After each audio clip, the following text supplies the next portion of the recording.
اعوذ باللہ من الشیطان اللعین الرجیم بسم اللہ الرحمن الرحیم رب اشرح لی صدری ویسر لی امری واحلل عقدۃ من لسانی یفقہوا قولی ان اللہ وملائکتہ یصلون علی النبی یا ایہا الذین آمنوا صلوا علیہ وسلموا تسلیما۔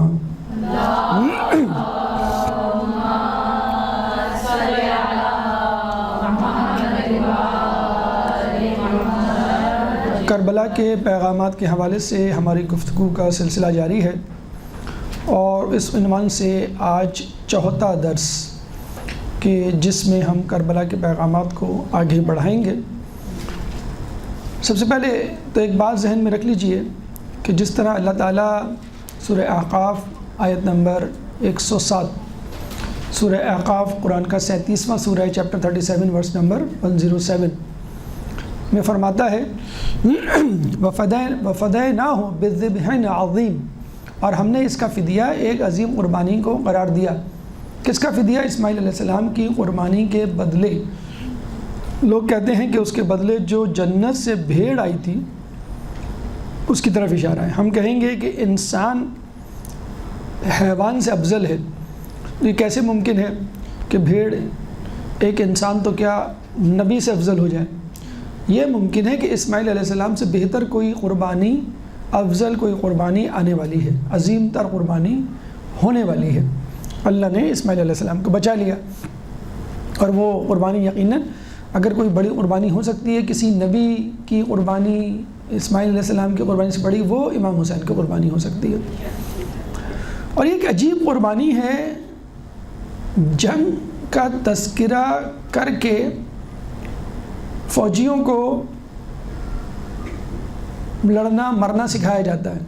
یہ عجیب جنگ ہے کہ جس میں لوگ جینا سیکھتے ہیں، مرنا نہیں سیکھتے، ہم جینا سیکھتے ہیں۔ ہم نے ابھی جو پیغامات سیکھے ہیں تو وہ مرنے کے نہیں، دشمن کو پچھاڑنے کے نہیں، لڑنے کے نہیں، بلکہ زندگی کیسے گزارنے، جینا کیسے۔ ہاں، سر اٹھا کے، نوک نیزہ پہ بلند سر اس بات کی گواہی ہے کہ سر داد دست نہ داد دست دست یدید، کہ سر دے دیا، ہاتھ نہیں دیا، اور سر بھی مرنے کے بعد بلند رہا، جھکا ہوا سر نہیں تھا۔ ان احمقوں کو، ان بیوقوفوں کو یہ بات ذہن میں نہیں آئی کہ حسین کا سر نیزے پہ بلند کر کے تو ہم نے تو اور اس کو اونچا کر دیا، بجائے اس کے کہ ہم اس کو کسی اور طرح لے کے جاتے۔ تو یہ یاد رکھیے کہ کربلا ہمیں جینا سکھاتی ہے، مرنا نہیں سکھاتی۔ اور یہ واحد جنگ ہے کہ جس میں ہر شخص، چاہے وہ بوڑھا ہو، چاہے وہ بچہ ہو، جوان ہو، مرد ہو، عورت ہو، عالم ہو، جاہل ہو، حتیٰ کہ غیر مسلم بھی سبق حاصل کر سکتے ہیں۔ اور ہم دیکھتے ہیں اربعین کے موقع پہ کتنے کلپس وائرل ہوئے کہ انگلینڈ سے، امریکہ سے، یورپ سے، کینیڈا سے لوگ آئے ہیں اور انہوں نے اپنے کمنٹس دیے کہ ہمیں خود اتنا رو آ رہا ہے، اور we are feeling very sad over the martyrdom of Imam Hussain. امام بارگاہ کی ریت پڑی ہی اسی لیے کہ ہندو آ جاتے تھے مسجدوں میں حسین کا، جسے کہتے ہیں کہ تذکرہ سننے کے لیے۔ تو حسین نے، جسے کہتے ہیں کہ جینا سکھایا اور پوری انسانیت کے لیے پیغامات دیے۔ دو مقامات ہیں کہ امام حسین نے باقاعدہ عربوں کو عرب غیرت سے جھنجھوڑا ہے۔ جب انہوں نے خیام میں حسینہ پہ حملہ کرنے کے سوچا تو کہا کہ تمہاری غیرت کو کیا ہوا کہ تم دوسروں کی عورتوں پہ ہاتھ ڈال رہے ہو؟ یہ جنگ کا اصول نہیں ہے، جس سے جنگ ہے اس سے لڑو۔ اور دوسری مرتبہ جب علی اصغر کو پانی دینے سے انکار کیا کہ اگر تم مسلمان نہیں تو کم از کم انسان تو ہو، کہ اس بچے کو تو پانی دے دو۔ تو ہمیں چاہیے کہ اس جنگ سے، جو کہ جنگ نہیں تھی، ظلم تھا، ہم سیکھیں۔ اور الحمدللہ لمحے بھر کے لیے نہ امام حسین، نہ اہل بیت کے خانوادے کی، حتیٰ کہ عورتیں، شہزادی زینب سلام اللہ علیہا، اللہم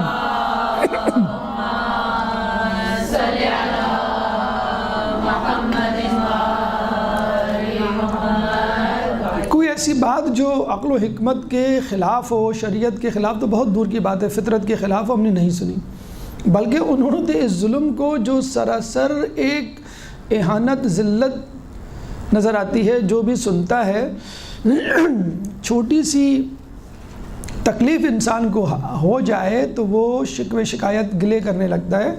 اور شہزادی کہتی ہے ما رأیت الا جمیلا، کہ ہم نے تو خدا کے حسن اور خوبی کے علاوہ کچھ دیکھا ہی نہیں. تو جینا سکھایا ہے ہر جملے میں، ہر بات میں. تو اب ہم شروع کرتے ہیں. 24 پیغامات ہمارے ہو گئے ہیں. 25واں پیغام. اچھا، اس سے پہلے ایک بات رہ گئی تھی کہ جناب ابو ثمامہ سیداوی نے کہا تھا کہ میں آپ کے پیچھے، ہم آپ کے پیچھے ظہر کی نماز، آخری نماز پڑھنا چاہتے ہیں. اور کیونکہ گھمسان کی جنگ تھی اور عروج پہ تھا جنگ کا سما، اور بس اب ختم کہ کب ختم والی بات تھی. تو امام بڑے خوش ہوئے کہ اس مقام پر بھی تم کو نماز یاد رہی، اس سے پہلے کہ میں کہتا کہ تم نے کہا. تو جعلک اللہ من المصلین الذاکرین، کہ تمہیں اللہ تعالیٰ نماز کو یاد رکھنے والوں میں قرار دے. نماز پڑھنے والوں میں نہیں، یاد رکھنے میں. جیسے ہم نے کہا نا کہ بہت سے لوگ تو بار بار گھڑی دیکھ رہے ہوتے ہیں، بار بار کان لگا کے سن رہے ہوتے ہیں کہ مغرب کی اذان تو نہیں ہو رہی مثلا. تو نماز کو پڑھنا ایک الگ بات ہے. جیسے آپ کسی بچے کو کہیں بھائی نماز پڑھو، پھر آدھے گھنٹے بعد کہیں نماز پڑھی کہ نہیں پڑھی، کیوں نہیں پڑھی. ایک ہوتا ہے کہ آدمی خود طلب کر رہا ہے کہ بھائی مجھے جو ہے ایک آدمی کے آگے کھانا رکھا جاتا ہے اور کہا جاتا ہے بھائی کھانا کھا لو، کھانا لگ گیا آ جاؤ، تو اس کو اتنی بھوک نہیں ہوتی جتنا ایک شخص خود آتے ہی کہتا ہے کہ مجھے کھانا دو. تو جو مانگتا ہے اس کو بھوک ہوتی ہے نا. تو جو طلب کرتا ہے، پوچھتا ہے، فکر مند ہوتا ہے، اس کا مطلب ہے اس کو نماز کی فکر. نماز سے ہٹ کر ایک اہم چیز جو اکثر ہم بھول جاتے ہیں. ابھی میں ایک مجاہد کا انٹرویو دیکھ رہا تھا تو وہ بڑے اچھے انداز سے اس بات کو پیش کر رہے تھے، اور یہ ہمارے ساتھ پیش آتا ہے اور ہم اکثر اس کا علاج نہیں ڈھونڈتے. لیکن سستی، کاہلی، گناہ، غفلت، لغزش، خطا ہماری سرشست میں ہے، جس میں شرمانے کی، گھبرانے کی، فکر کرنے کی بات نہیں. فکر سلوشن کی ہونی چاہیے، حل. میری نماز قضا ہو گئی، ٹھیک ہے، لیکن حل کیا ہے اس کا؟ کیوں قضا ہوئی؟ میں نے غیبت کی، اب حل کیا ہے؟ یہ ہے اصل چیز، اس کی فکر کیا کرے. تو ہوتا ہے بعض اوقات ہمارے ساتھ بھی، آپ کے ساتھ بھی، اتنے تھکے ہوئے ہوتے ہیں کہ نماز ابھی نہیں موڈ ہو رہا، تو آدھے گھنٹے بعد پڑھیں گے، 2 گھنٹے بعد پڑھیں گے. پتہ ہے کہ نماز فجر میں آنکھ دیر سے کھلے گی، نماز شب کی ایڈوانس میں 2 رکعت تو ہم پڑھ سکتے ہیں نا، مغرب کے بعد بھی، عشاء کے بعد بھی، اس کی بھی ہمت نہیں ہو رہی ہوتی. تو فکر کریں کہ اس مسئلے کو حل کیسے کریں. اچھا، بعض اوقات نہ تھکن ہوتی ہے، نہ پریشانی ہوتی ہے، بس ایک گلہ شکوہ ہوتا ہے ذہن میں. مثلا کسی کی گاڑی دیکھ لی، کسی کا لباس دیکھ لیا، کسی کا گھر دیکھ لیا، کسی کا اچھا رشتہ ہوتے ہوئے دیکھ لیا، کسی تقریب سے آئے تو لوگوں نے اپنے اپنے فضائل سنائے. آپ گھر آ کے ہم تو اسی گھر میں ہیں اور ہمارے پاس یہ نہیں وہ نہیں. تو بعض اوقات دل میں آتا ہے کہ ہم سب سے زیادہ نمازیں تو ہم پڑھتے ہیں، سب سے زیادہ نصیحتیں، واعظ تو ہم کرتے ہیں، اور ہمارے گھر میں تو سیدھی سی بات ہے، بعض اوقات غصہ آ رہا ہوتا ہے اللہ پہ. جیسے ماں پہ بھی غصہ آ جاتا ہے نا، باپ پہ بھی غصہ آ جاتا ہے کہ آپ مجھے کچھ نہیں دیتی، مجھے میری تعریف نہیں کرتی، بھائی کو کھلا چھوڑا ہوا ہے آپ نے. تو آپ اگر اپنی ماں کو سنا سکتے ہیں تو تھوڑا بہت گلہ شکوہ اللہ سے بھی کر کے دیکھیں، کیا حرج ہے. آپ کا نماز پڑھنے کا جی نہیں چاہ رہا، کوئی بات نہیں، آپ مصلی پہ بیٹھ جائیں، جس طرح بھی بیٹھے ہیں، تشہد کی حالت میں بیٹھیں، آلتی پالتی مار کے بیٹھیں، بیٹھ جائیں کم از کم مصلی پہ. ورنہ تو خیر جہاں بھی بیٹھیں اللہ سے راز و نیاز ہو سکتی ہے. آپ مصلی پہ بیٹھ جائیں اور اللہ سے گلے شکوے شروع کر دیں، اور صاف صاف کہیں کہ میں نے یہ کیا، یہ کیا، یہ کیا، تو نے کیا کیا، کم از کم یہ کر دیتا، یہ کر دیتا تو اس سے میں تیری عبادت میں مستعد ہو جاتا. ایک اچھی جاب لگا دیتا کہ پیسے زیادہ ملتے، ٹائم کم لگتا، تو میں تیری اور عبادت کرتا، کچھ پڑھتا، درس لیتا، مجلس سنتا. اللہ سے باتیں کریں، یہ ہم لوگ نہیں کرتے. میں شہید کی ایک ڈائری پڑھ رہا تھا. ایک شہید نے اپنی ڈائری جب اس کی ملی تو اس میں لکھا ہوا تھا، آج میرا نماز پڑھنے کا جی نہیں چاہ رہا، آج میرا تجھ سے ڈھیر ساری باتیں کرنے کا جی چاہ رہا ہے.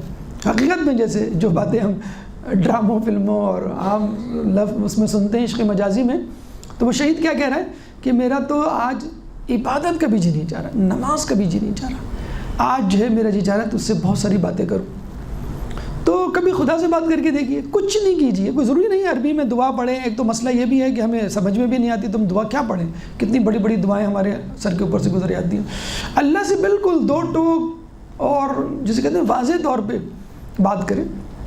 ہمیں اچھی طرح یاد ہے اپنے انٹر کے زمانے میں، آج راز و نیاز کی بات کر رہا ہوں. دیکھیے میں جب آدمی راز و نیاز کرتا ہے اور سینہ ٹھوک کے دو ٹوک انداز میں بات کرتا ہے تو اللہ پھر جواب بھی دیتا ہے. ہمارے ایک دوست تھے، انہوں نے اللہ سے دو ٹوک کہا کہ اگر مذہب اسلام صحیح ہے تو میرا کل کا پرچہ اچھا کر دے. کہنے لگے کہ انٹر میں آرگینک کیمسٹری ان آرگینک کیمسٹری دو ہوتے تھے، آرگینک کیمسٹری ان کے پلے نہیں پڑتی تھی، تو 2-4 ٹاپک وہ رٹ کے چلے گئے تھے اور کہا تھا بس اس میں سے ہی آ جائے. تو اللہ سے دعا کی تھی اس میں سے آ جائے بس پیپر، اگر نہیں آیا تو بس اس کا مطلب اسلام سچا نہیں ہے. دو ٹوک، اگر تو سمجھتا ہے کہ میں حق پر ہوں، اسلام سچا مذہب ہے، تو اچھا 3 سوال کرنے ہوتے تھے ان آرگینک سے، 2 سوال کرنے ہوتے تھے آرگینک سے.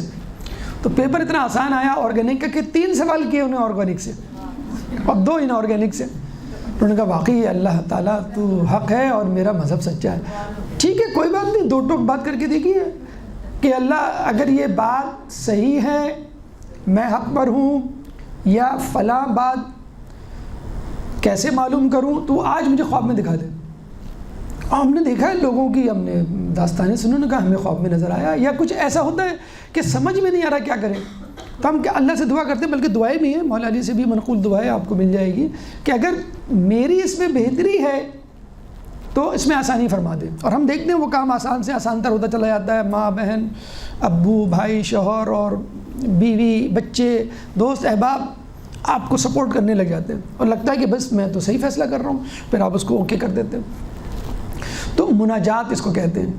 اور امام کی بہرحال کلام امام کلام اگر آپ سنیں تو آپ حیران رہ جائیں.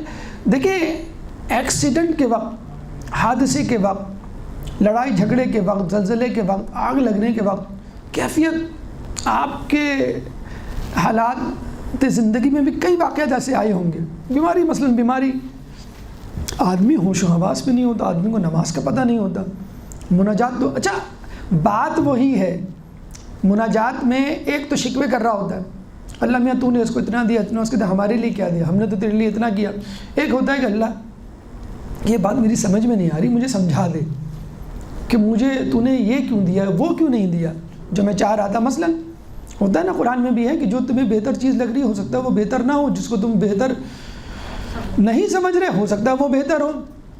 تو یہ مجھے سمجھا دے ایک نرم انداز سے، ایک ایسے انداز میں جہاں ایک ہوتا ہے نا لڑائی جھگڑے کا ایک ایسا انداز ہوتا ہے بس آپ کٹ آف کرنے گئے، لڑنے گئے، ایک ہوتا ہے نا بات کرنے گئے، مذاکرات کرنے گئے، ڈائلاگس کرنے گئے، مصالحت کرنے گئے. تو اللہ سے بہرحال اس کی حکومت سے چھٹکارا تو نہیں ہے نا، آپ نے کہہ دیا کراس نیکسٹ، اب میں کوئی دوسرا خدا. امام کی دعاؤں میں سے ہے نا کہ اللہ تجھے جہنم میں ڈالنے کے لیے اور لوگ مل جائیں گے، مجھے جنت میں جانے کے لیے دوسرا خدا نہیں ملے گا. یہ ہے مناجات کی پیک جسے کہتے ہیں.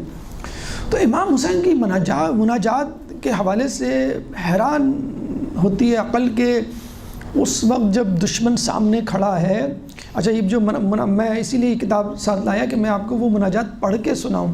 اتنی پرلطف اور دلدوز الفاظ، ان کے معنی اور مفاہیم پھر کیا ہوں گے کہ آدمی کہتا ہے کہ ممکن ہی نہیں یہ شخص، اگر ہم کسی انگریز کو، کافر کو، غیر مسلم کو یہ سنائیں اور کہیں بھی جنگ میں یہ ہو رہا تھا اور جو قتل ہوا تھا اس نے قتل ہونے سے پہلے یہ الفاظ کہے، تم کیا کہتے ہو؟ تو وہ کہے گا کہ یار یہ تو ایسے الفاظ ہیں کہ کسی نبی کے، کسی الہامی شخصیت کے، اور نہیں تو کم از کم حق پہ ہونے والے کے ضرور ہوں گے. تو امام نے آخر وقت کے الفاظ ہیں. دیکھیں آپ کمرے میں بیٹھے ہوں، اے سی چل رہا ہو، پنکھا چل رہا ہو، کھانا پینا اور پانی کا گلاس، کافی کا کپ ساتھ ہو، اور آپ سکون سے صحیفہ کاملہ کی کوئی دعائیں نکال کے پڑھیں تو دیٹس اوکے، نو پرابلم. اور ایک امام وہ دعائیں پڑھ رہا ہے جس کو آپ اپنا لاہ عمل اور مشعل راہ بناتے ہیں. اسی وقت دعا کا زبان پر آنا اتنی آرٹیکولیٹڈ، اتنی ویل ڈیفائنڈ کہ آدمی مطلب بڑے سے بڑے شاعر کو بھی اگر آپ کہیں کہ بھائی اس طرح کی کوئی دعا منظوم کیا نثر میں لکھ کے دکھا دو تو کہے گا کہ میرے لیے ممکن نہیں، چاہے وہ سالوں سوچے۔ امام نے آن دا اسپاٹ، فی البدی، ایکسٹمپور، مباشر، لائیو، اسی وقت وہ دعائیں پڑھی ہیں۔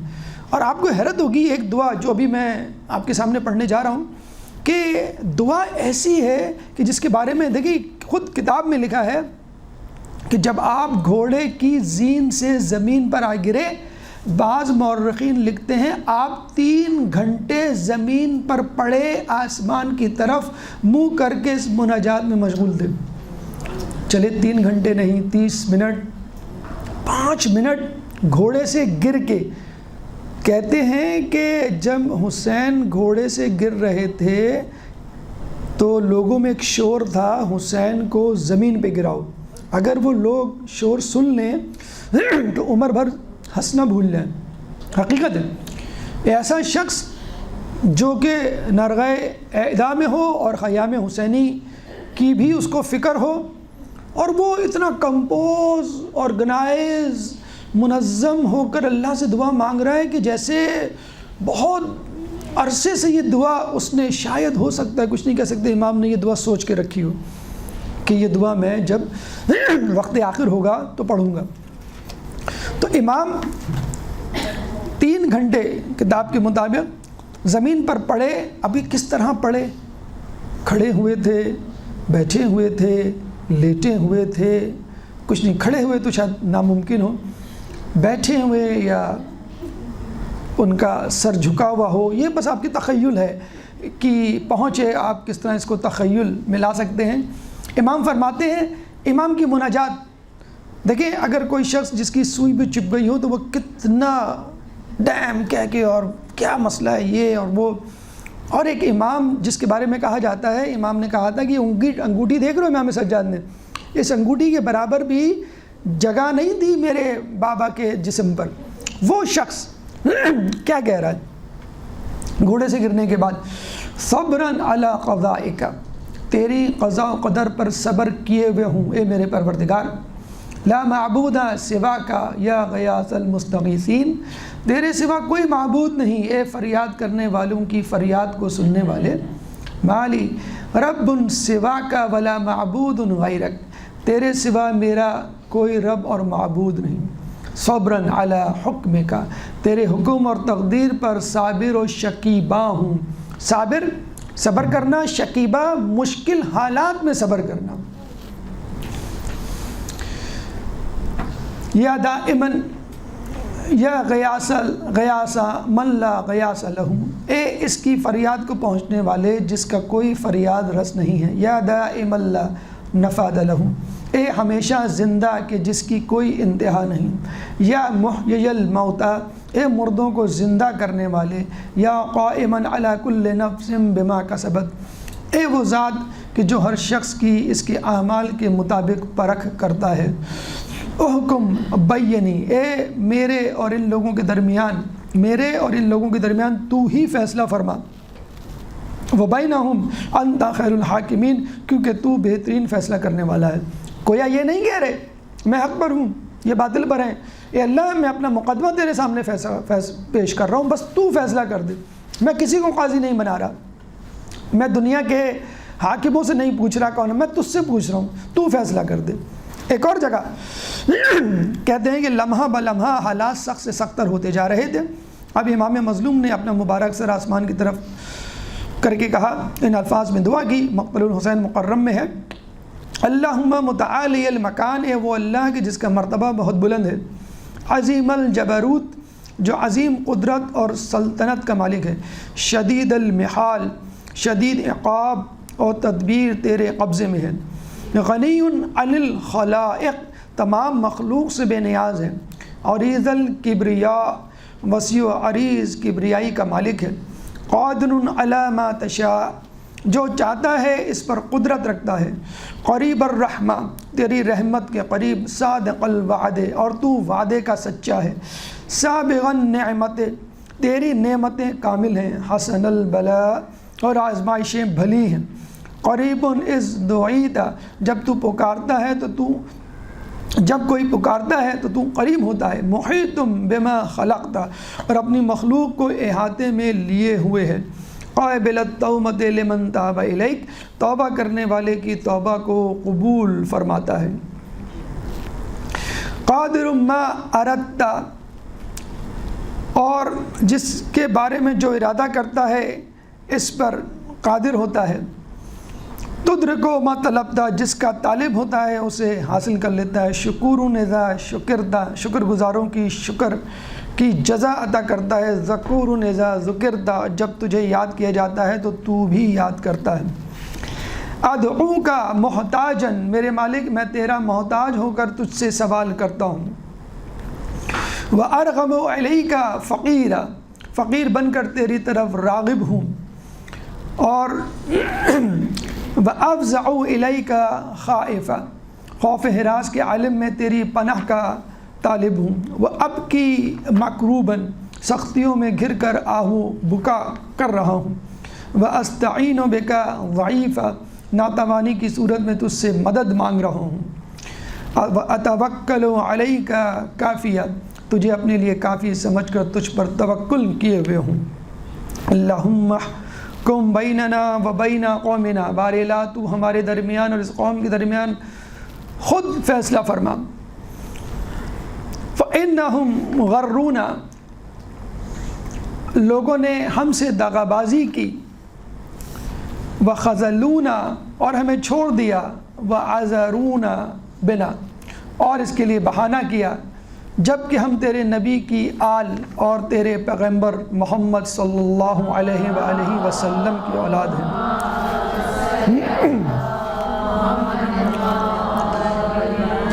وَنَحْنُ عِتْرَةُ نَبِيِّكَ وَوُلْدُ حَبِيبِكَ مُحَمَّدِ الَّذِي اصْطَفَيْتَهُ بِالرِّسَالَةِ، کہ جس کو تو نے رسالت کے لیے منتخب کیا۔ وَأَتْمَنْتَهُ عَلَى الْوَحْيِ، اور اپنی وحی کا امین قرار دیا۔ فَاجْعَلْ لَنَا مِنْ أَمْرِنَا فَرَجًا وَمَخْرَجًا، بس ہماری یہی التجا ہے کہ تو ہمارے امور کے لیے آسانی اور کشادگی پیدا فرما۔ یا ارحم الراحمین، اے سب سے زیادہ رحم کرنے والے۔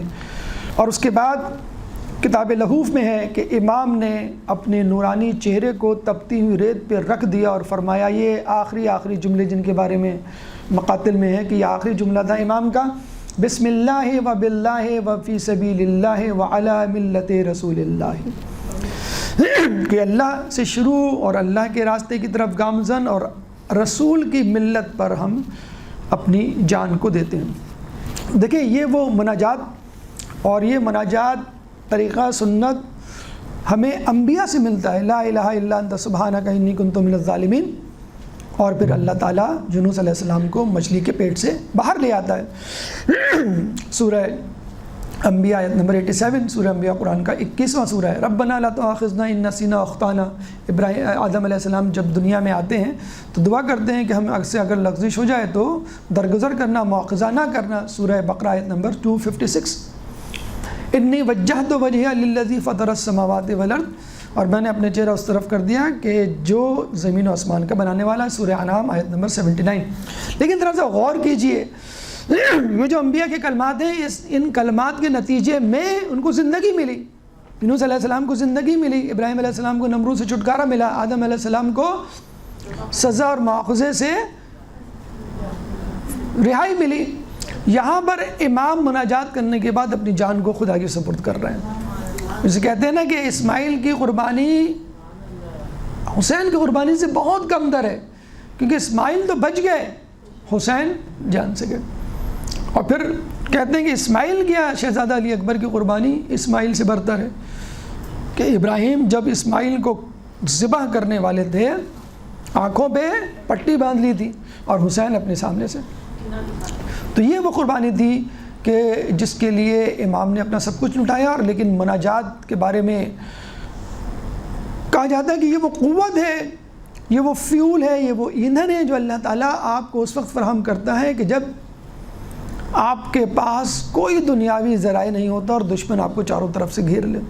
تو جب امام حسین کو حوصلہ مل سکتا ہے، امام حسین کے جانثاروں کو حوصلہ مل سکتا ہے، تو مجھے اور آپ کو یہ حوصلے کیوں نہیں مل سکتے کہ کوئی مشکل پڑے، خدا سے نعوذ باللہ بدگمانی اور بدظنی آ جائے تو کوئی بات نہیں، اللہ سے دو ٹوک، جیسے ہم نہیں کہتے ہیں بھائی امی ابو بھائی کسی رشتہ دار سے بدگمانی آتی ہے تو ہم کہتے ہیں بھائی چلو بات کر لو، بات کرنے میں کیا ہے، ہو سکتا ہے معاملہ کلیئر ہو جائے، اور پھر معاملہ کلیئر ہو جاتا ہے، بعض اوقات نہیں بھی ہوتا، لیکن اللہ کے لیے تو آپ کہہ ہی نہیں سکتے کہ اگر میں اپنے حال دل کو اللہ کے سامنے سناؤں گا تو شاید بات بن جائے، شاید بات بگڑ جائے، شاید حقیقت، شاید نہیں حقیقت میں یقیناً آپ کی بات بنے گی۔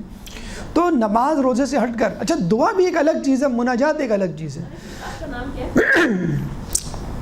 محمد علی فاضل کی لکھی ہوئی کتاب ہے مدینے سے مدینہ تک، یہ پوری روداد ہے سفر حسین، اور جسے کہتے ہیں کہ اس کے بعد اسیران کربلا جو گئے تو مکے سے کربلا، کربلا سے پھر کوفہ، کوفہ سے شام، پھر شام سے دوبارہ مدینے، اس میں خطبات بھی ہیں اور سفر کے حالات بھی ہیں۔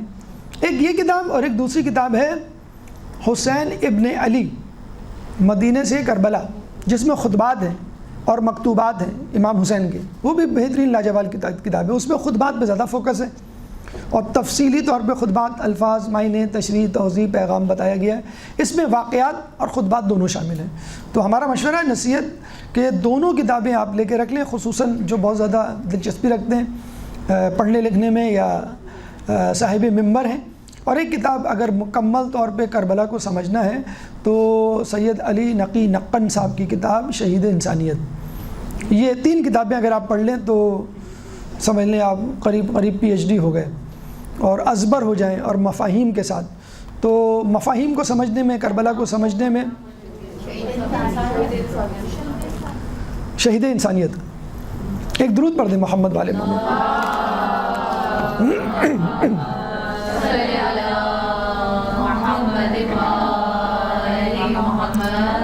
26واں پیغام کربلا کا استقامت، کہ جس کے بارے میں اللہ تعالیٰ سورہ فصلت میں فرماتا ہے ان الذین قالوا ربنا اللہ ثم استقاموا تتنزل علیہم الملائکہ الا تخافوا ولا تحزنوا وابشروا بالجنۃ التی کنتم توعدون۔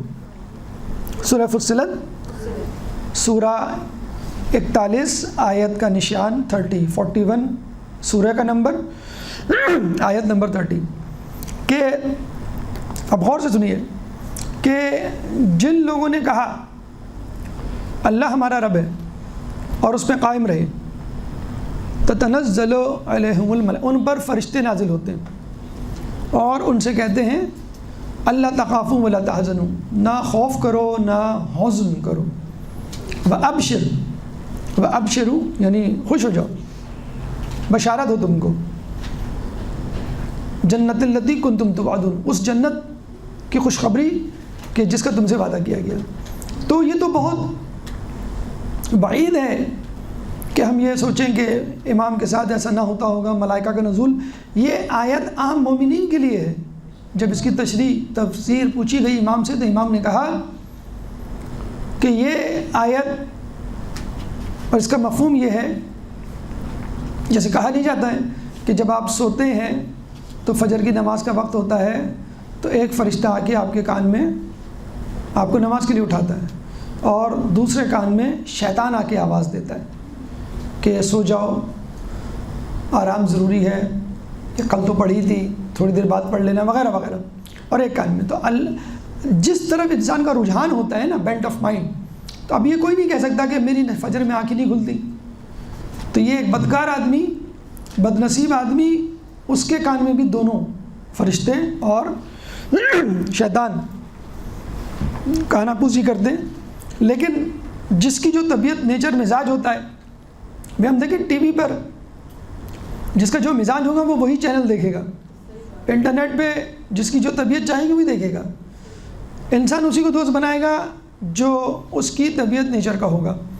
تو انسان اس کی آواز میں لبیک کہتا ہے جس کا ارادہ کر کے وہ سویا تھا کہ مجھے نماز پڑھنی چاہے، تھکا ہوا سویا ہو، چاہے 3 بجے رات کے سویا ہو، آپ دیکھیے گا اس کی آنکھ کھل جائے گی۔ اور جو بد نصیب ہوتا ہے وہ الارم لگا لگا کے تھک جاتا ہے، لیکن اس کی آنکھ، کیونکہ اس کی طبیعت میں، اس کی توجہ میں یہ بات شامل نہیں ہے۔ تو جب عام آدمی کے لیے ہو سکتا ہے تو امام کے لیے، امام کے جانثاروں کے لیے کیوں نہیں ہو سکتا؟ تو اصل چیز استقلال جو کربلا کا ایک پیغام ہے، کسی چیز کو سٹارٹ کرنا کوئی مسئلہ نہیں ہے، اس پہ قائم رہنا۔ کتنے لوگ ہیں جو دینداری، نماز، حجاب، حق بات کرنا شروع کرتے ہیں، لیکن راستے میں پھر شیطان ان کو گمراہ کر دیتا ہے، لالچ، حسد، تکبر، کم ہمتی آڑے آ جاتی ہے۔ اتنی اہم چیز ہے استقامت کہ خود رسول اکرم صلی اللہ علیہ وآلہ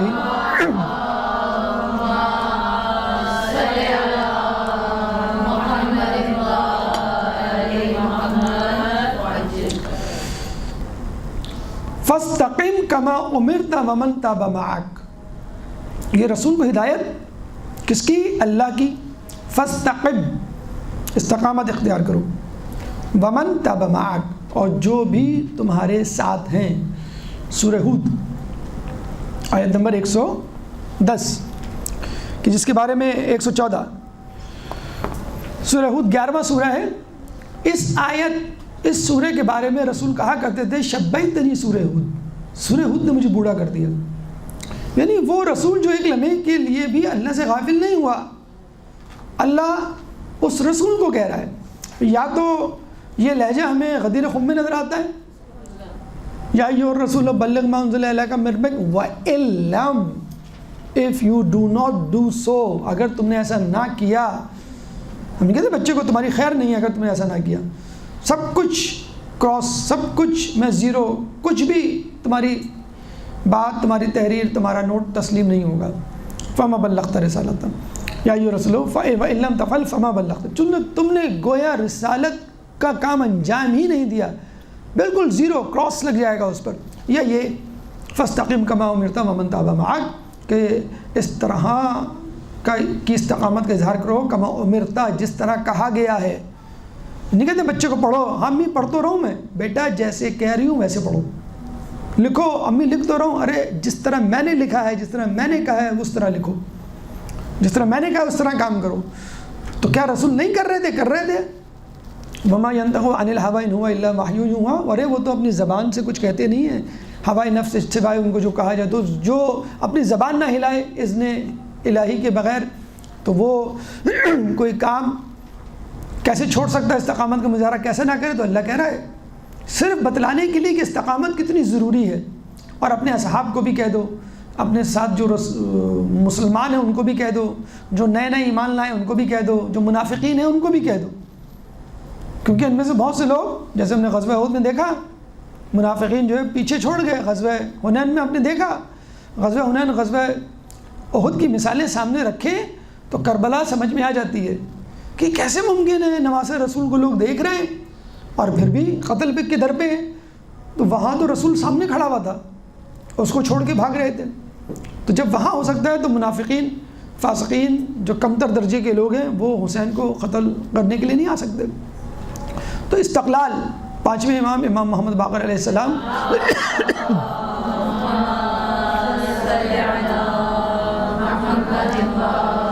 فرماتے ہیں کہ اللہ تعالیٰ کو وہ عمل پسند ہے جو کم ہو لیکن طولانی ہو، یعنی عمل کرنے کا جو ڈیوریشن ہو وہ طویل ہو، چاہے 2 رکعت نماز پڑھیں، چاہے 1 رکعت نماز شب پڑھیں، لیکن اس کو جاری رکھیں، یہ ہے اصل۔ اب امام کا استقلال دیکھیے۔ اچھا، ہم نے کہا کہ صبر ایک چیز ہوتی ہے اور ایک ہوتی ہے شکیبائی، شکیب ہونا، یعنی مشکل حالات میں صبر کرنا۔ امام کو مدینے والے دغا دیتے ہیں، پھر راستے میں کوفے والوں کی بے وفائی کی خبریں آتی ہیں، پھر مسلم بن عقیل، پھر حانی بن عروہ کے بارے میں نہ صرف قتل بلکہ ان کی لاشوں کو گلی میں گھسیٹنا جو ہے یہ تک آپ تک پہنچتا ہے۔ پھر مسلم بن عقیل کا خط فائنل کہ نہ آئیے جسے کہتے ہیں، بلکہ آ جائیے جو پہلے لکھا تھا لیکن پہنچا بعد میں تھا۔ اس کے بعد امام کے ساتھ چلنے والے، امام مسلم بن عقیل کا خط دے کر اور ان کی شہادت کی خبر سن کر کہتے ہیں کہ اب تم لوگوں کو واضح ہو جانا چاہیے کہ ہمارے ساتھ کیا ہونے والا ہے، ہم قتل کیے جائیں گے اور بظاہر شکست ہمارا مقدر ہوگی، توہین اہانت سے گزرنا ہوگا، اسیری ہوگی، تو جو ہمارا ساتھ چھوڑنا چاہے وہ چھوڑ سکتا ہے۔ کہتے ہیں کہ امام کا خطبہ نہیں ختم ہوا، بیشتر لوگ چلے گئے۔ امام نے جو جملہ کہا تھا نا کہ مجھے وہ اصحاب ملے جو میرے نانا یا میرے بابا کو نہیں ملے، وہ ان لوگوں کے لیے تھا جو خیام حسینی میں موجود تھے، ان کے لیے نہیں تھا جو سفر میں ساتھ چھوڑ۔ بیشتر لوگ، میجورٹی، اکثریت ساتھ چھوڑ گئی تھی۔ کیوں؟ وہ اس لیے آئے تھے کہ یہ حیدر کرار غیر فرار کے صاحبزادے ہیں، جیتیں گے، مال غنیمت ملے گا، اور پھر عیاشی۔ انہوں نے کہا بھئی یہاں تو کچھ نہیں ملنے والا، یہ واپس چلے گئے۔ امام نے اس وقت بھی جسے کہتے ہیں کہ استقلال کا مظاہرہ کیا۔ پھر حور کا سامنا ہوتا ہے، وہ اتنی بدتمیزی سے پیش آتا ہے کہ امام کو کہنا پڑتا ہے سکالت کا، امک ما تریدو، کہ تیری ماں تیرے غم میں روئے۔ پھر پانی کا بند ہونا، جہاں نثارہ نے حسین کو شکل دکھانا، فیس کرنا ان کو، اور ان کو یہ اطمینان دلانا کہ جنت ملے گی، فی الحال کچھ نہیں ملے گا۔ کتنا جسے کہتے ہیں کہ مشکل کام ہے۔ اکثر تو یہ ہوتا تھا کہ امام خطبہ دے رہے ہوتے تھے کربلا کے میدان میں، جانثاروں کے سامنے، اور پیچھے سے بیویوں کی آہو بکا کی آوازیں بلند ہونا شروع ہو جاتی تھی۔ وہ بتاتے تھے نا کہ اب ہمارے لاشیں گرنے والے ہیں، تم لوگوں کو استقامت کا مظاہرہ ہے۔ جب یہ بیویاں سنتی تھیں تو خطبہ روک کے بعض اوقات تو خود، بعض اوقات علی اکبر یا شہزادہ علی اکبر کو یا عباس علمدار کہتے تھے کہ جاؤ بیویوں کو خاموش کراؤ۔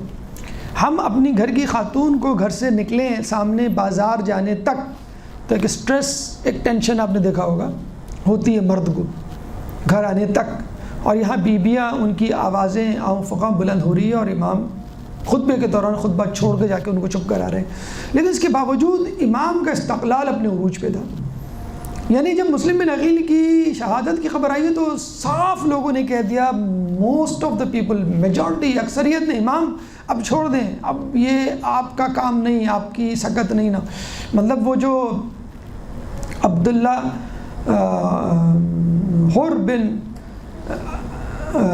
بن حر جعفی جو تھا، اس نے کیا کہا تھا کہ میں ابھی کوفے سے آ رہا ہوں، اور جو میں نے مشق دیکھی ہے تیر اندازی کی فوجیوں کی، اتنے لوگ بھی اگر آپ کے مقابلے کے لیے آ جائیں تو آپ کو قتل کر دیا جائے گا، تو آپ اپنا یہ ارادہ تبدیل کر دیں۔ یعنی اتنے دھڑلے سے بڑے بڑے اکابرین آ کے کہہ رہے ہیں کہ مان لیجئے، بیعت کر لیجئے، چھوڑ دیجئے ضد یہ وہ۔ اور امام کے، اچھا امام بتلانے کے لیے کہ دیکھو یہ میری ضد نہیں، عقل کا تقاضا یہ ہے۔ امام پوچھتے ہیں سب لوگوں سے کیا چاہتے ہو، کیا چاہتے ہو، ہر کوئی کہہ رہا ہے نہیں جائیں، نہیں جائیں، نہیں جائیں۔ اچھا یہ وہ لوگ تھے جو مکے سے آئے تھے، یہ زہیر بن قین کی بات نہیں ہو رہی ہے، یا ابو ثمامہ سیداوی کی بات نہیں ہو رہی ہے، حبیب ابن مظاہر کی بات، یہ ان لوگوں کی بات جو مکے سے آئے تھے۔ سب کہہ رہے ہیں چھوڑ دیں، رہنے دیں، کافی ہے۔ ترمہ بن عدی تھا جو بس تقریباً نیوٹرل سمجھ لیں، وہ امام کے ساتھ بھی تھا، لیکن کہہ رہا تھا کہ امام میرے خیال میں تو نہ جائیں، آپ چھوڑیں، میرے قبیلے کے پاس چلیں، وہاں میں آپ کو پروٹیکشن دوں گا، 10,000 لوگ ہوں گے آپ کے شمشیر بکف آپ کی جو ہے حفاظت کریں گے، چھوڑ دیں، آپ نہ جائیں۔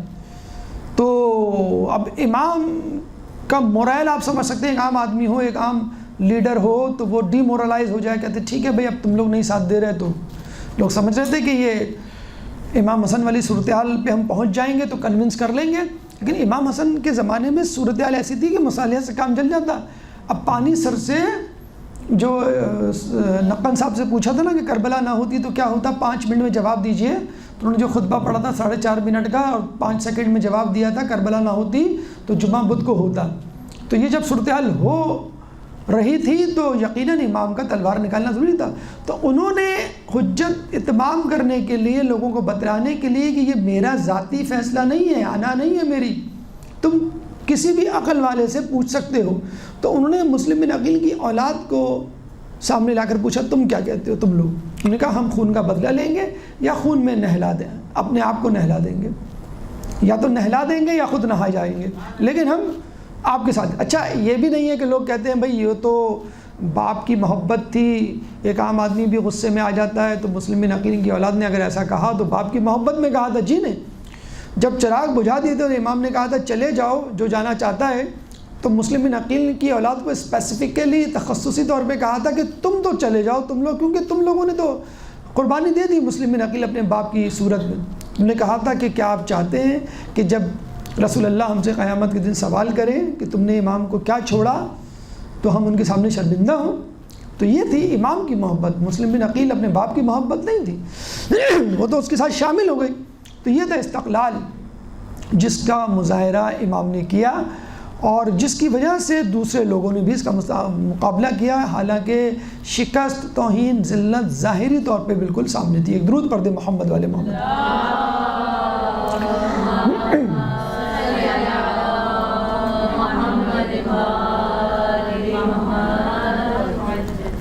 اچھا، اس میں ایک اہم چیز جو آتی ہے 27واں ہمارا وہ ہے پیغام، بچوں کا حوصلہ۔ آج کل ایک بڑا ایشو ہے کہ بچے یا ٹین ایجرز بات نہیں سنتے اور مجلس میں نہیں بیٹھتے، باہر گھومتے رہتے ہیں یا ٹی وی پہ، کمپیوٹر پہ، موبائل پہ لگے رہتے ہیں۔ بچوں کی باتیں، بچوں کے کریکٹرز کو ایلیبریٹ، واضح کرنے کا بہت آسان اور بہترین وقت ہے اس وقت۔ دیکھیے اللہ تعالیٰ نے قرآن میں جو سورہ انبیاء کی آیت اتاری ہے جس میں کہا ہے، عیسیٰ علیہ السلام گہوارے میں گواہی دیتے ہیں اپنے نبی ہونے کی، قال انی عبداللہ آتانی الکتاب وجعلنی نبیا، کہ میں اللہ کا بندہ ہوں، اللہ نے مجھ پہ کتاب اتاری اور مجھے نبی بنایا۔ سورہ مریم سورہ کا نشان 19 اور آیت 30۔ تو نبی بائی برتھ نبی ہوتا ہے، امام بائی برتھ امام ہوتا ہے۔ ہاں، جب اس سے کہا جائے، جیسے ہم دیکھتے ہیں مثال کرکٹ کے کھلاڑی پیڈ باندھے تیار ہو کے بیٹھے ہوئے ہوتے ہیں گیسٹ روم میں، پھر کوئی کھلاڑی آؤٹ ہوتا تو کہتے ہیں ٹھیک ہے آپ جائیں، وہ فوراً اٹھ کے جاتا ہے۔ تو باقی جو بیٹھے ہوتے ہیں کیا وہ ٹیم کا حصہ ہیں؟ لیکن جب کال آئے گی تو آپ چلے جائیں گے۔ تو ہمارے نبی، ہمارے امام بچپن سے نبی اور امام ہوتے ہیں۔ تو ہمارے سامنے بہت ساری مثالیں موجود ہیں۔ عیسیٰ علیہ السلام کی مثال موجود ہے، اور امام تقی علیہ السلام کے بارے میں کہا جاتا ہے، درود پڑھ دیں، اللہم صلی علیہ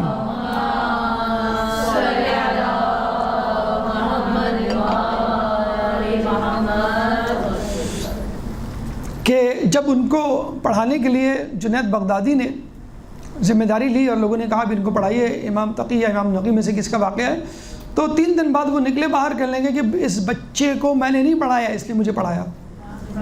پھر امام کا واقعہ، مامون جب راستے میں آتا ہے تو اس کو کس طرح ترکی بدرکی جواب دیتے ہیں۔ خود مولا علی سے کتنے سوال پوچھے جاتے تھے، اور کچھ سوالوں کے جواب کے لیے وہ کہا کرتے تھے کہ بھائی یہ میرے بیٹے حسن سے پوچھ لو۔ تو وہ بچپن سے ہی۔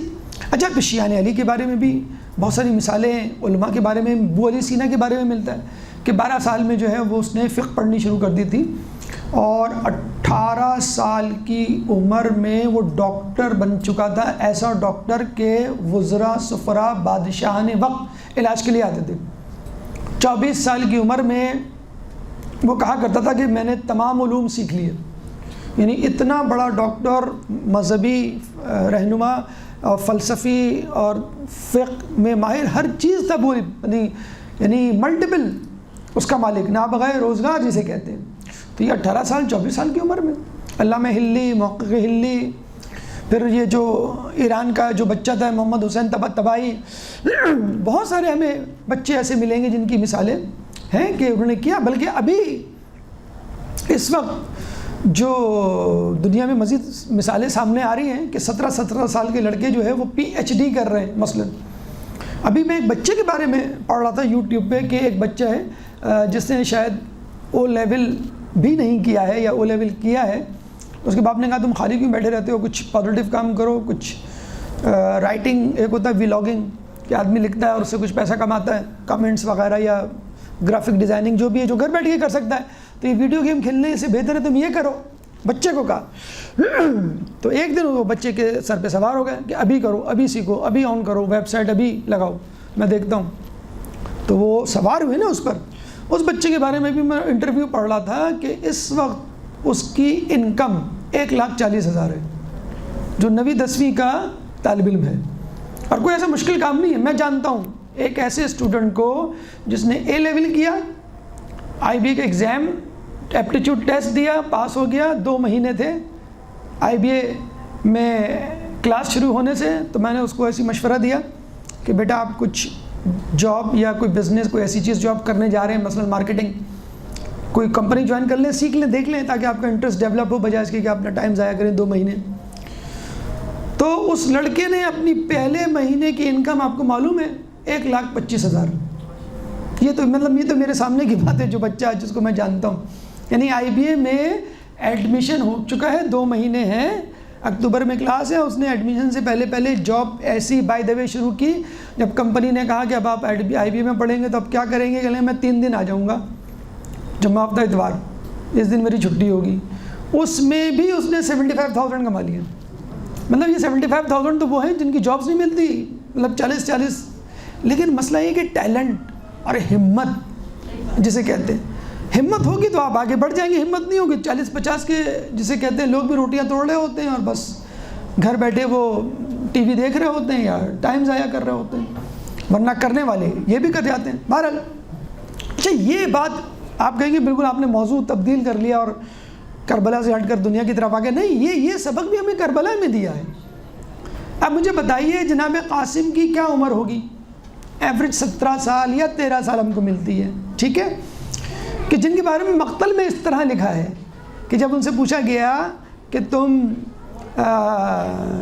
موت کو کس طرح پسند کرتے ہو، تو باقاعدہ لکھنے والے نے کہا کہ انہوں نے معصومانہ انداز سے جواب دیا، الموت اعلی عندنا من العسل. جیسے آج کل کا بچہ کہے ارے موت تو میرے لیے چاکلیٹ ہے، تو انہوں نے اس طرح کہا کہ موت تو میرے لیے ہنی، عسل، شہد کی طرح ہے. بچپنے اور معصوم، جیسے لوگ کہیں گے بیٹا تمہیں معلوم نہیں ہے موت کہتے کسے ہیں. اور یہ وہ قاسم ہے کہ جس کے بارے میں کہا جاتا ہے کہ ہر شخص نے، جسے کہتے ہیں کہ کسی نہ کسی طرح امام کی کسی نہ کسی قربانی میں شرکت کی. قاسم نے لاش کے پامالے میں شرکت کی، لیکن اس طرح کہ حسین کا لاشا قتل ہونے کے بعد پامال ہوا اور قاسم کا لاشا پہلے پامال ہوا. تو کربلا میں بچے آگے بڑھ کے انہی کا، یعنی جناب قاسم کا چھوٹا بھائی حسن، عبداللہ بن حسن، یعنی امام حسن کا ایک اور بیٹا، جب امام حسن آخری رخصتی لیتے ہیں اور جاتے ہیں تو حسن کہتے ہیں چچا کہاں گئے؟ کل چچا مقتل کی طرف گئے. نہیں، چچا کو نہیں جانے دو، چچا کو مار ڈالیں گے. جیسے نہیں کہتے ہیں کہ باہر کچھ ہو رہا ہو تو ہم کہتے ہیں چچا باہر نہ جائیں. اور وہ دیوانہ وار بھاگتے ہوئے مقتل کی طرف چلا. کون؟ عبداللہ بن حسن، جو قاسم سے بھی چھوٹے. میرے چچا کو نہ مارو، میرے چچا کو نہ مارو. کہتے ہیں کہ جب آخری وقت تلوار لے کے شبر اور دوسرے لوگ کھڑے ہوئے تھے تو یہ امام حسین کے سر پہ آ گئے. کون؟ بیٹا نرغہ اعدام ہے، کہہ رہا ہے میرے چچا کو نہ مارو. اور کہتے ہیں کہ ایک تلوار کی ضربت پڑی تو بازو کٹا، ایسے کٹا کہ بس وہ جھرے سے لٹک رہا تھا. عباس کے بازو ہی نہیں کٹے تھے، عبداللہ بن حسن کے بھی بازو. تو اس نے کہا چچا میری مدد کیجئے. تو چچا نے، امام حسین نے کہا کہ فکر نہ کرو، انشاءاللہ اب تمہاری ملاقات جو ہے وہ جعفر سے، رسول اللہ سے، علی مرتضیٰ سے اور امام حسن سے ہونے والی ہے.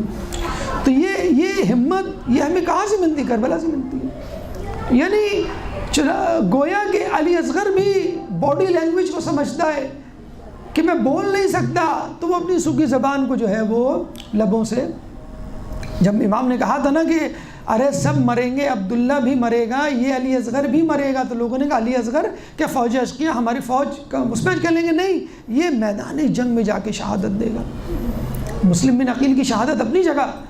مسلم بن عقیل کی بچی عاتقہ، غالباً 13 سال اس کی عمر. آپ کو معلوم ہے کہ اس کی شہادت کیسے ہوئی؟ خیام حسینی میں شام غریبہ میں گھوڑے لے کر لوگ آ گئے تھے، گھوڑوں کے سموں سے پامال ہو کے جناب عاتقہ کی شہادت ہوئی ہے. یہ وہ بچے تھے جنہوں نے اپنی جو قربانی. جناب سکینہ 4 سال کی بچی کا کیا سینس ہوتا ہے، لیکن اتنی میچور باتیں کرتی ہے کہ انسان حیران رہ جاتا ہے کہ 50 سال کا بوڑھا شخص، فاضل، دانشور، حکیم بھی ایسی باتیں نہ کرے. جب وہ دیکھتی ہے علم کو دائیں بائیں ہوتا ہوا تو کیا کہتی ہے؟ کوزہ پھینک کر مجھے پانی نہیں چاہیے، مجھے آپ چاہیے. اور جب شام غریبہ میں پانی دیا جاتا ہے اور کہتی ہے کہ آپ پیجئے، تو کہا جاتا ہے کہ نہیں پہلے بڑے پیتے ہیں. اور کوزہ لے کے مقتل کی طرف جانے لگتی ہے. کہتی کیا ہوا بیٹا؟ کہتے ہیں پھپھی اماں ابھی تو آپ نے کہا تھا کہ پہلے بڑے پیتے ہیں، چنانچہ میں چاہتی ہوں اس کو. اتنی میچور کہ جب اس کو صدقے کی کھجوریں دی جا رہی ہیں تو کہہ رہی ہے کہ آپ کو معلوم نہیں ہم اہل بیت ہیں، کھجور کی صدقے کی کھجوریں ہم پہ صدقہ ہم پہ حرام ہے. کتنا بھوکا پیاسا آدمی جو چیز مل جائے زمین سے اٹھا کے کھا لے. پھر وہ کھجوریں لے کر آتی ہے، کہتی ہے کہ کھجور کھا لینا تو میرے لیے دعائیں کرنا. پتہ ہے سکینہ کیا کہتی ہے؟ کھجوریں بعد میں کھاؤں گی، پہلے تم دعا بتاؤ. یہ ہے ایثار. یہ ہے دوسرے کی ضرورت کو محسوس کرنا۔ 4 سال کی سکینہ اتنی میچور کہ شمر سے جا کے کہہ رہی کہ شمر میں یہ نہیں کہہ رہی کہ تو اپنے حصے کا پانی دے دے، نہ یہ کہہ رہی ہوں اپنے فوجیوں کے حصے کا پانی دے دے، نہ یہ کہہ رہی ہوں کہ اپنے جانوروں کے حصے کا پانی دے دے، ارے میں تو کہہ رہی ہوں جب خود پانی پی لے، جانور تیرے پانی پی لیں، فوج تیرے پانی پی لے، اگر پانی بچ جائے تو دے دینا۔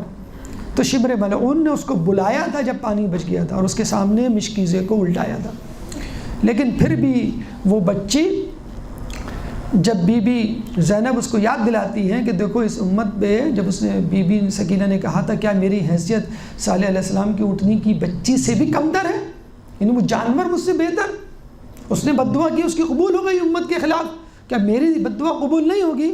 تو کہا گیا کہ بد دعا دینے سے پہلے اپنے بابا کا سر دیکھ لینا۔ بد دعا نہیں دی سکینہ نے، جسے کہتے ہیں۔ تو یہ بچوں کا جسے کہتے ہیں کہ کردار تھا کہ جس نے کربلا میں ایک عجیب، ایک نئی جسے کہتے ہیں کہ تاریخ رقم کی ہے۔ چنانچہ کربلا ایک ایسی درسگاہ ہے جس میں ایج لمٹ نہیں ہے، جس میں عمر کی کوئی قید نہیں ہے کہ 50 سال 40 سال 25 سال کے آدمی اس کو اٹینڈ کریں گے۔ ہماری مجلس میں خواتین بھی ہوتے ہیں، بچے بھی ہوتے ہیں، بڑے بھی ہوتے ہیں، تو اپنی مجلسوں میں بچوں کو لائیں۔ خدا را جو بچوں کے ساتھ ہم کولڈ ڈرنکس، پانی کی بوتلیں، چپس اور پزل گیمز لے کر آتے ہیں، کیا سکھا رہے ہیں آپ کو کہ اتنی غیر اہم باتیں ہیں، تم اپنا کام کرو، تمہارا کام نہیں ہے باتیں سننا، کوئی ضرورت نہیں ہے۔ بچوں کو بٹھائیں، تسبیح ہاتھ میں دے دیں، کچھ نہیں تو امام کا نام تو آئے گا نا پوری مجلس میں، کتنی مرتبہ آئے گا، رسول کا نام تو آئے گا، درود تو پڑھا جائے گا، نہ بھی سمجھ میں آئے تو اس کے اثرات،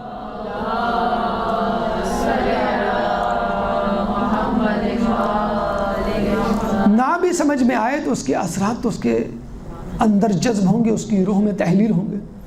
تو یہ وہ پیغامات ہیں، انشاءاللہ اس کا سلسلہ جاری رہے گا۔ اللہ تعالیٰ سے دعا ہے کہ پیغامات کربلا کو سمجھنے اور اس میں عمل کرنے کی توفیق عطا فرما، جو کچھ پڑھا سنا اس پہ عمل کرنے کی توفیق عطا فرما، پیغامات کربلا کو دنیا کے کونے کونے میں پھیلانے کی توفیق عطا فرما، جو پریشان حال ہے ان کی پریشانی کو دور فرما، جو بے روزگار ہیں ان کو رزق حلال عطا فرما، جو رزق حلال کما رہے ہیں ان کے رزق حلال میں برکت عطا فرما، جو زندان میں ہیں ان کو رہائی عطا فرما، جو مقروض ہیں ان کے قرضوں کو ادا فرما، جو سفر میں ان کو منزل عطا فرما، جو گمشدہ ہیں ان کو ان کے پیاروں سے ملا، کرونا جیسی متعدی بیماری سے ہم سب کو دور فرما، جو مسلمان دنیا کے جہاں جہاں کونے میں آباد ہیں جن پر ظلم و ستم ہو رہا ہے ان سے ظلم و ستم کو دور فرما، امام کے ظہور میں تعجیل فرما، ہمیں ان کے انصار و اعوان میں شامل فرما۔ ربنا تقبل منا انک انت السمیع العلیم وتب علینا انک انت التواب الرحیم برحمتک یا ارحم الراحمین۔